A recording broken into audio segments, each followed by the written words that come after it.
today we will read our chapter number 3 from our Hornbill book, that is The Discovering Tut. The saga continues. Written by A.R. William. But this chapter is all about King Tut. ये chapter जो है king टूट के बारे में है और इसका जो टाइटल है डिस्कवरिंग टूट. डिस्कवरिंग का मतलब है कुछ सर्च करना, कुछ किसी भी चीज़ की खोजबीन करना, कुछ फाइंड आउट करना किसी भी चीज़ के बारे में. तो ये टूट की मम्मी की हम लोग उसकी क्या कर रहे हैं उसके बारे में और जानकारी हासिल कर रहे हैं. ये जो किंग टूट हैं ये इजिप्टियन किंग हैं. उनकी डेथ के बाद उनकी मम्मी को एक्सप्लोर किया जा रहा है, उनकी टूम खोली जा रही है और उनकी मम्मी को एक्सप्लोर किया जा रहा है. तो that's why the title here is discovering टूट. द सागा का मतलब बच्चे क्या होता है? स्टोरी. उनकी स्टोरी अभी भी कंटिन्यू है उनकी डेथ के बाद. That's why the title here is the saga continues. Okay बेटा, तो it is this chapter is all about the last heir of powerful pharaoh dynasty. ये जो चैप्टर है ये हमारा किसके ऊपर है?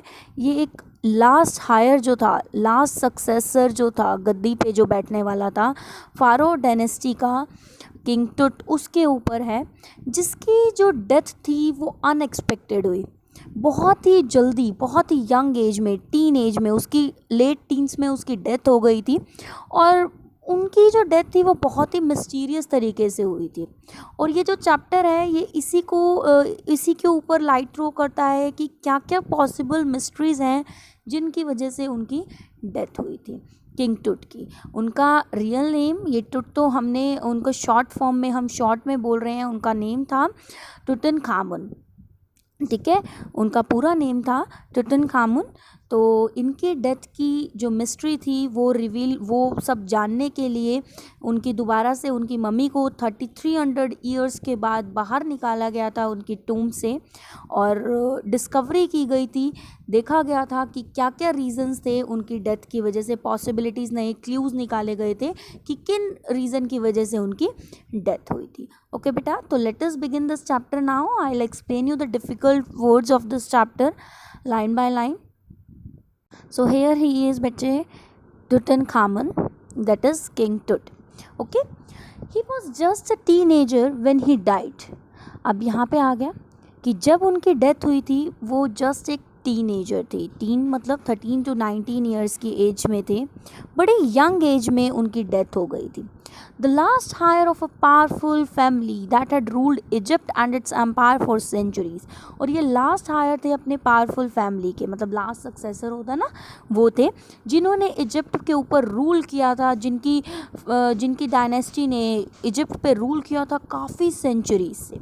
He was laid to rest laden with gold and eventually forgotten. और उनको बरी किया गया था.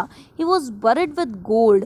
उनको गोल्ड के साथ दफनाया गया था और दफनाने के बाद उनको भुला दिया गया था. मतलब यही होता है, आप रियल लाइफ में भी देखो, किसी की डेथ होती है तो थोड़े दिनों बाद हम लोग उनको भूल जाते हैं, ये भी नहीं याद रहता हमें, उनके जो फेसेस भी हैं हम लोग भूल जाते हैं. तो यही किया गया था किंग टूट के साथ. उनको गोल्ड के साथ, क्योंकि वो किंग थे तो उनको गोल्ड के साथ बरी किया गया था और उनको भुला दिया गया उनको बरी करने के बाद. Since the discovery of his tomb in 1922 the modern world has speculated about what happened to him, with murder being the most extreme possibility. अब उनकी टूम की डिस्कवरी के बाद 1922 में जो हुई थी, जो मॉडर्न वर्ल्ड था वो बहुत सारी स्पेकुलेशंस लगा रहा था, बहुत सारे अनुमान लगा रहा था कि क्या हुआ होगा उनके साथ, कि किस रीज़न से उनकी डेथ हुई होगी. और सबसे टॉप मोस्ट प्रायोरिटी, सबसे टॉप मोस्ट पॉसिबिलिटी क्या मानी जा रही थी कि उनका क्या किया गया था? मर्डर किया गया था. ठीक है बच्चे, आगे देखते हैं. Now leaving his tomb for the first time in almost 80 years, Tut has undergone a CT scan that offers new clues about his life and death.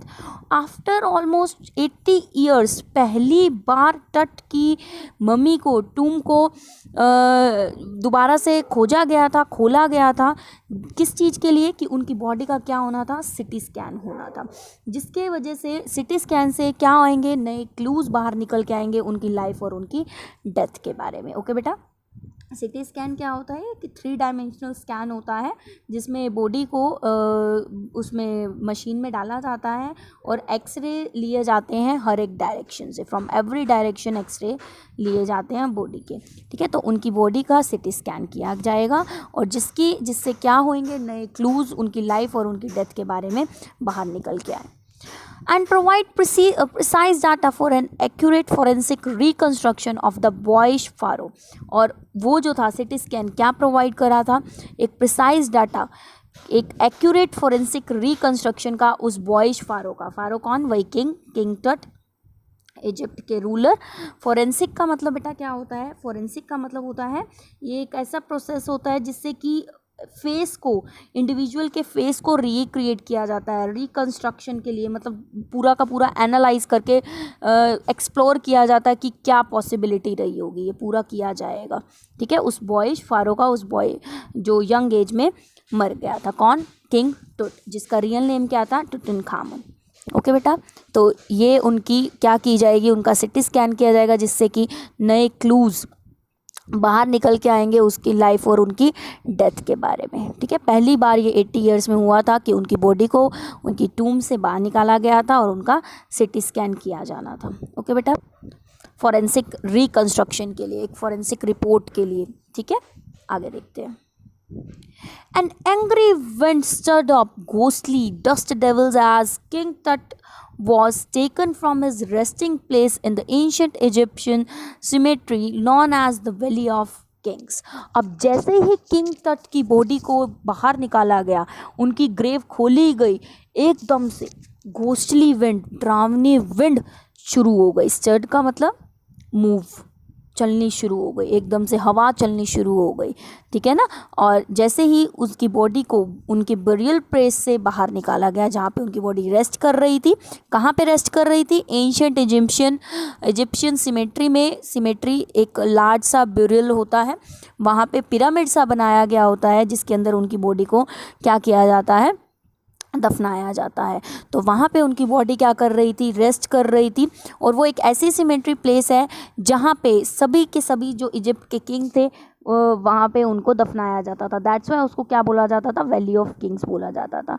Okay बेटा, क्लियर हुई बात आपको। ये है, देखिए बच्चे इस मैप के थ्रू, ये है हमारा इजिप्ट और यहाँ पे है इसकी वैली ऑफ किंग्स, जहाँ पे किंग्स की बॉडी को, इजिप्ट के किंग्स जितने भी थे उनकी बॉडी को क्या किया जाता था, बरी किया जाता था, ठीक है बेटा। तो यहाँ पे सारे किंग्स की बॉडी एक पिरामिड शेप के कफन जिसको हम बोलते हैं, ग्रेवयार्ड जिसको हम बोलते हैं, वहाँ पे उनको दफनाया जाता था, ठीक है बेटे।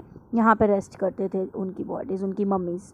तो यहाँ से किसकी बॉडी को निकाला गया, किंग टुट की बॉडी को निकाला गया सिटी स्कैन के लिए। ओके, आगे देखते हैं।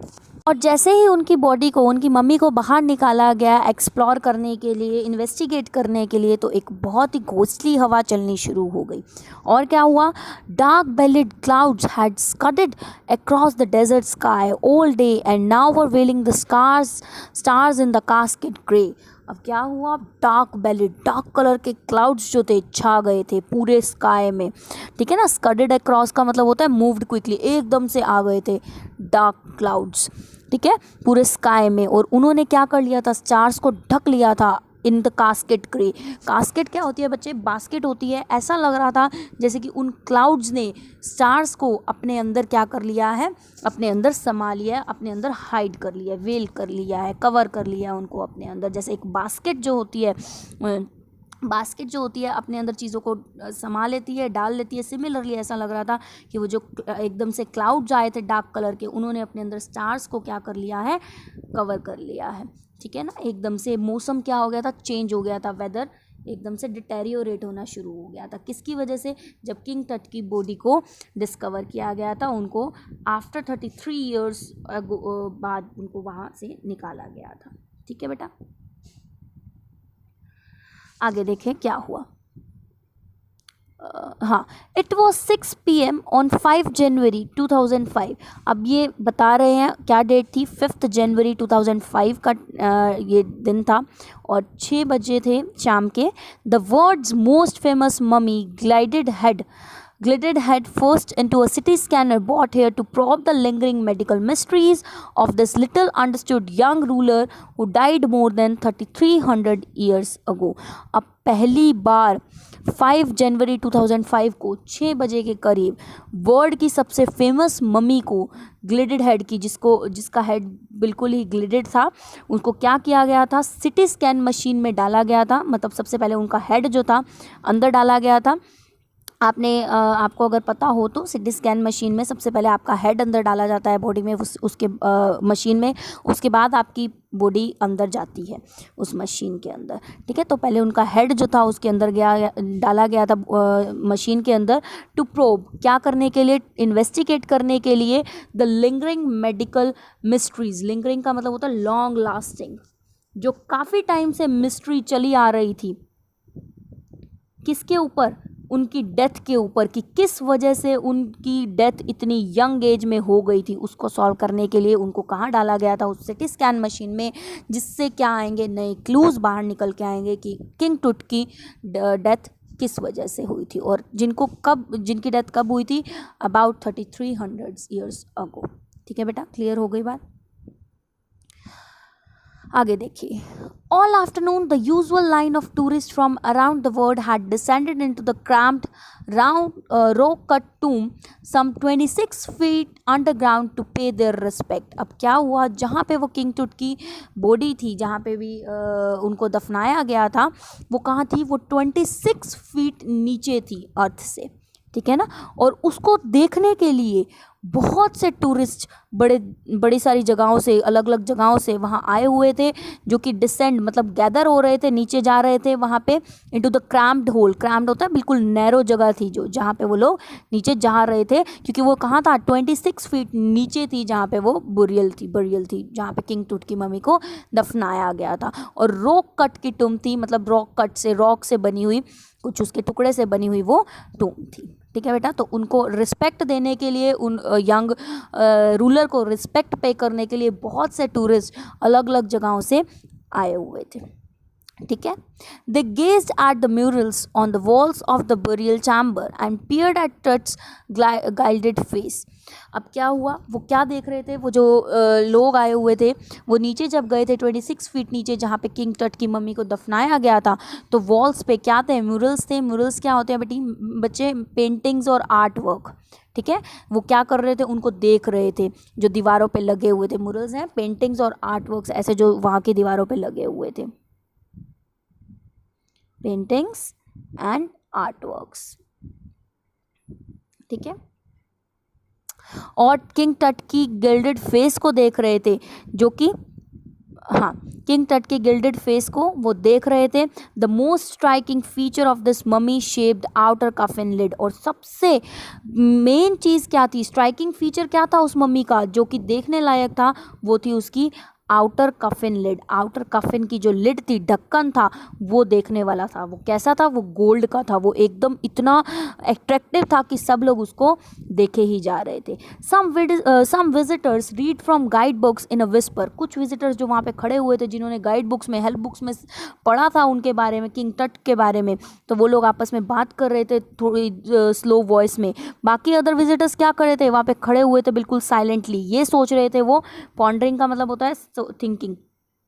वो वहाँ पे साइलेंटली खड़े हुए थे, ये सोच के कि Tut's untimely death in his late teens, or wondering with the shiver if the pharaoh's curse, death or misfortune falling upon those who disturbed him was really true। वो ये सोच के चुप करके वहाँ खड़े हुए थे कि किंग की जो अनटाइमली डेथ हुई थी अब उनके लेट टीन्स में, और वो ये वंडर करके वहाँ पे खड़े हुए थे, काँप रहे थे कि कहीं फारो जो है, वो किंग टट जो मम्मी जो है, वो उनको कर्स ना कर दे, उनको श्राप ना दे दे कि उनकी बॉडी को क्या किया गया है, उनकी बॉडी को, उनकी मम्मी को डिस्टर्ब किया गया है, और जो भी उनकी मम्मी को डिस्टर्ब करेगा, मिसफॉर्चून उनके ऊपर गिरेगा। मतलब कि उनकी भी डेथ हो जाएगी, या फिर उनको दुर्भाग्य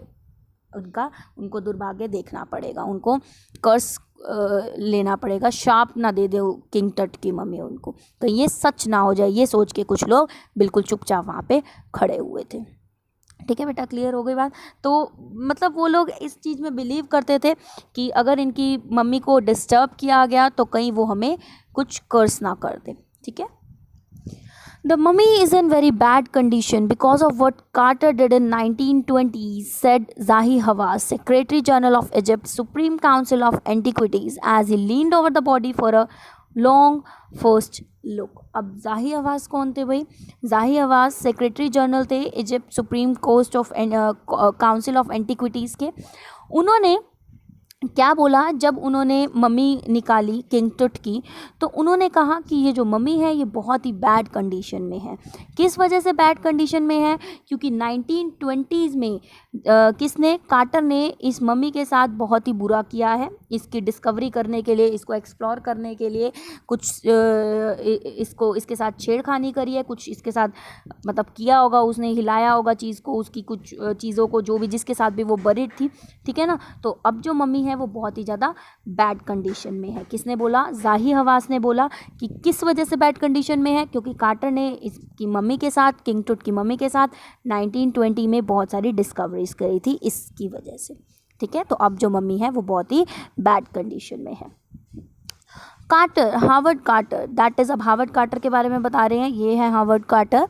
that is was the British archaeologist जिन्होंने 1922 में टट्स की टूम को डिस्कवर किया था. आफ्टर ईयर्स, बहुत सारे फ्यूटाइल सर्चिंग के बाद. फ्यूटाइल का मतलब बेटा क्या होता है? फ्यूटाइल का मतलब होता है यूज़लेस, जिसका कोई रिजल्ट ना निकला हो. इतनी यूज़लेस सर्चिंग के बाद उन्होंने किंग की टूम को डिस्कवर किया था और उसका कोई रिजल्ट नहीं निकला था. ठीक है. कब किया था? 1922 में. किसने? हावर्ड कार्टर ने. ओके बेटा, क्लियर हो गई बात. आगे देखते हैं. It's contents though hastily ransacked in antiquity were surprisingly complete. इसके जो कंटेंट्स थे जो किंग टट की मम्मी के साथ बरी किए गए थे, उनको क्या किया गया था? रैंसैक, शफल किया गया था बड़ी जल्दी जल्दी, हेस्टली. ठीक है. रैंसैक का मतलब होता है शफल्ड. जो भी कंटेंट्स किंग के साथ बरी किए गए थे, उनकी कफिन में डाले गए थे, उनके साथ दफनाए गए थे, उनको क्या किया गया था? हेस्टली मतलब क्विकली शफल किया गया था, मतलब ऊपर नीचे हुए पड़े थे. ठीक है ना. एंटिक्विटी का मतलब है ओल्डनेस. जो एंशियंट टाइम में उनके साथ चीज़ें दफनाई गई थी उनको शफल किया गया था. लेकिन that was a matter of surprise that all the content was complete. कि सारा जो चीज़ दफनाई गई थी वो पूरी की पूरी कंप्लीट थी. उस टाइम पे भी जो चीज़ें उनके साथ दफनाई गई थी मम्मी के साथ, किंग टुट की मम्मी के साथ. They remain the richest royal collection ever found and have become part of the pharaoh's legend. और जो ये क्या बने थे? रिचेस्ट रॉयल कलेक्शन अब तक जो पाए गए थे, और ये फ़राओ के लेजेंड का, स्टोरी का मेन पार्ट बने थे. ठीक है. किंग टुट की स्टोरी का मेन पार्ट बने थे. मतलब इतनी सारी चीज़ें उनके साथ दफनाई गई थी. अब तक की सबसे रॉयल कलेक्शन थी, जो कि रिचेस्ट रॉयल कलेक्शन थी जो अब तक पाई गई थी. ठीक है. जो कि उनके साथ दफनाई गई थी. क्या क्या दफनाया गया था भाई उनके साथ? क्या क्या बरी किया गया था? स्टनिंग आर्टिफैक्ट्स जो गोल्ड के थे.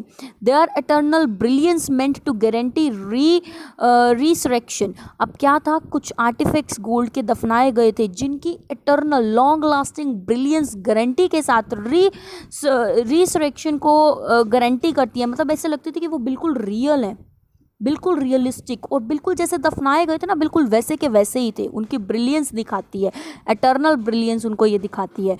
ठीक है. कॉज द सेंसेशन, ये देख के एक ही क्या बन गई थी? सेंसेशन बन गई थी at the time of discovery. जब किंग टट की मम्मी को डिस्कवर किया गया था और जब ये सब चीज़ें आर्टिफैक्ट्स पाए गए गोल्ड के और वो बिल्कुल रियलिस्टिक लग रहे थे, उनकी एटर्नल ब्रिलियंस को देख के लोग क्या हो गए? डम्बस्ट्रक हो गए. और ये क्या बन गई? एक सनसनी बन गई, सेंसेशन बन गई लोगों के बीच में कि ऐसे ऐसे ये सब कुछ मिला है किंग टट के बरियल में. ठीक है बेटा, क्लियर हो गई बात आपको. आगे देखते हैं क्या हुआ. एंड हाँ, and still get the most attention. और अभी भी इसके ऊपर बहुत अटेंशन लोगों की अटकी हुई है. But it was also buried with everyday things. सिर्फ आर्टिफैक्ट्स, गोल्ड के आर्टिफैक्ट्स के साथ ही नहीं उनको बरी किया गया, और क्या क्या चीज़ों के साथ उनको बरी किया गया? एवरीडे थिंग्स, जो कि डेली यूज़ की जो चीज़ें होती हैं वो भी उनको वहाँ पे उनकी बरियल में डाली गई. जैसे कि पता क्या होता था? ये लोग जो हैं, इजिप्शियंस जो हैं, ये लोग क्या किस में बिलीव करते हैं? लाइफ आफ्टर डेथ में बिलीव करते हैं. तो जब भी ऐसे डेथ होती थी किसी बड़े किंग की तो उनको उनके बहुत सी चीज़ों के साथ, प्रेशियस चीज़ों के साथ साथ उनकी एवरीडे यूजेज की चीज़ों के साथ दफनाया जाता था कि उनको अपनी नेक्स्ट लाइफ में ये चीज़ों की ज़रूरत पड़ेगी, ठीक है ना। तो एवरीडे की जो चीज़ें थी, बेसिक चीज़ें थी, वो भी उनके साथ उनकी ग्रेव में बरी की गई। क्या क्या चीज़ें बरी की गई? Board games, bronze razor, linen के undergarments, cases of food and wine, ये सब चीज़ें भी उनके साथ बरी की गई, ठीक है। After months of carefully recording the pharaoh's funerary treasures, अब इतने मंथ्स के बाद ये हमारे किंग के फ्यूनररी मतलब कि जो फ्यूनरल के टाइम, उनकी डेथ के टाइम जो ट्रेजर्स, जो प्रेशियस थिंग दफनाई गई थी, इनको केयरफुली रिकॉर्ड करने के बाद कार्टर बिगेन इन्वेस्टिगेटिंग, कार्टर ने क्या शुरू कर दिया? उनकी 3 नेस्टेड कफिन्स को इन्वेस्टिगेट करना शुरू कर दिया। बेटा क्या 3 नेस्टेड कफिन्स? उनको जो दफनाया गया था हमारे किंग टुट को, वो 3 नेस्टेड कफिन्स में दफनाया गया था। सबसे पहले एक छोटा कफिन जिसके अंदर किंग टुट की बॉडी थी, ठीक है, किंग टुट की बॉडी जिसके अंदर थी, सबसे छोटा कफिन, उसके ऊपर उससे बड़ा कफिन और उससे ऊपर उससे बड़ा कफिन, यानी कि 3 नेस्टेड कफिन्स थे जिसके अंदर हमारे किंग टट की बॉडी को दफनाया गया था। ओके बेटा, तो अब कार्टर ने इसके ऊपर इन्वेस्टिगेट करना शुरू कर दिया। सबसे पहले उसने फर्स्ट कफिन खोला और उसने क्या पाया? उसको खोलते ही फाउंड अ श्राउड, एक कपड़ा, क्लोथ, जिससे बॉडी को ढका जाता है। क्लोथ पाया जो किससे डेकोरेट था? गार्लैंड ऑफ विलो और ऑलिव के लीव से, विलो के फ्लावर्स होते हैं बच्चे, इनके लीव से वो क्या हुआ था, इनके लीव्स की मालाएं बनी हुई थी, उससे गार्लैंड उससे एडॉर्न था, डेकोरेट था, ठीक है, वो कपड़ा। Wild celery, lotus petals and cornflowers, the faded evidence of a burial in March और अप्रैल, ये सब चीज़ें उसको उसकी कफिन में मिली। पहली फर्स्ट कफिन जब उसने खोली तो उसमें मिली, और ये सब चीज़ें क्या एविडेंस प्रोवाइड करती हैं कि किंग टट की डेथ कब हुई होगी, इनका बरियल कब किया गया होगा, मार्च या अप्रैल के मंथ में, क्योंकि ये सारी चीज़ें कब पाई जाती हैं? मार्च अप्रैल के मंथ में, ठीक है बेटा। आगे देखते हैं। When he finally reached the mummy, और फाइनली जब वो 3 कफिन्स को पार करके मम्मी तक पहुंचे, दो ही रैन इनटू ट्रबल, जैसे ही उन्होंने मम्मी को देखा वो तो बिल्कुल हैरान परेशान हो गए कि भाई यार ये मम्मी कैसी है भाई, क्या था उस मम्मी में, देखते हैं। The ritual resins had hardened cementing Tut to the bottom of a solid gold कफिन।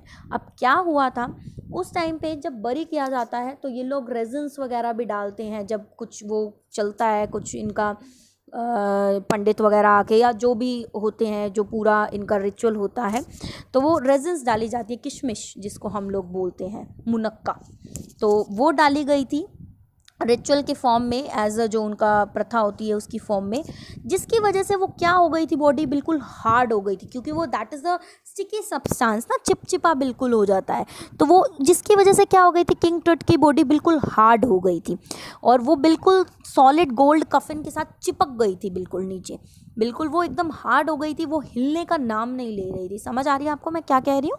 तो वो बिल्कुल इतनी ज़्यादा हार्ड हो चुकी थी।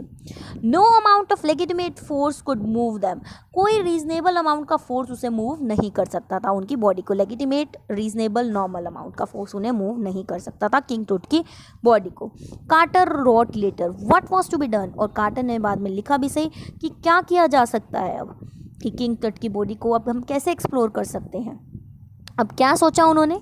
The sun can beat down like a hammer this far south in Egypt and Carter tried to use it to loosen the resin। अब भाई उन्होंने क्या कहा कि सदर्न इजिप्ट में जो धूप पड़ती है वो बहुत ही तेज होती है, बहुत ज़्यादा शाइनी सन होता है, ब्लेजिंग होता है सन, तो उन्होंने सोचा कि क्यों ना किंग टुट की बॉडी को धूप में रख दिया जाए, सन के अंडर रख दिया जाए, जिसकी वजह से वो जो रेजिन्स हैं उसका इफेक्ट थोड़ा क्या हो जाएगा, कम हो जाएगा, और बॉडी जो है वो लूज हो जाएगी। फिर उन्होंने क्या किया, for several hours he set the mummy outside in blazing sunshine that heated it to the 149 degrees Fahrenheit। अब उन्होंने मम्मी को बाहर ब्लेजिंग सनशाइन में रख दिया, और जो कफिन था वो बिल्कुल मतलब अंदर कितना टेम्परेचर हो गया था उनके ग्रेव के अंदर, उनकी कफिन के अंदर 149 डिग्री फ़ारेनहाइट का टेम्परेचर हो गया था। नथिंग बज्ड, लेकिन कुछ भी नहीं हुआ, टस से मस भी नहीं हुई बॉडी उनकी, मतलब मम्मी उनकी हिली तक नहीं, कुछ भी इफेक्ट नहीं पड़ा. He reported with scientific detachment that the consolidated material had to be chiseled away from the beneath the limbs and trunk before it was possible to raise the king's remains. अब उन्होंने क्या report किया, एक scientific detachment के साथ, एक scientific proof के साथ उन्होंने क्या कहा कि एक कंसोलिडेटेड मटेरियल की रिक्वायरमेंट है, यानी कि एक चीज़ल की रिक्वायरमेंट है. चीज़ल एक छन्नी टाइप होती है बेटा, जिससे ये देखो आप, जिससे कि बिल्कुल वुड कट जाती है. तो उन्होंने क्या कहा कि किंग टट की मम्मी को चीज़ल अवे करना पड़ेगा, ताकि उनको हम उसकी बॉडी को उनसे निकाल सके, अलग कर सके, जिसने उसको बिल्कुल क्या कर रखा है, हार्ड कर रखा है, अपने साथ चिपका रखा है. ठीक है बेटा, तो ये आज आप इतना रीड करो चैप्टर को, डिस्कवरिंग टट को. आई होप आप लोगों को समझ में आ गया होगा. थोड़ा सा टिपिकल है, बट आप रीड करोगे तो आपको इजीली समझ में आ जाएगा. लाइन बाय लाइन एक बार इसको रीड करो, फिर हम आगे कल कंटिन्यू करेंगे. Okay, thank you.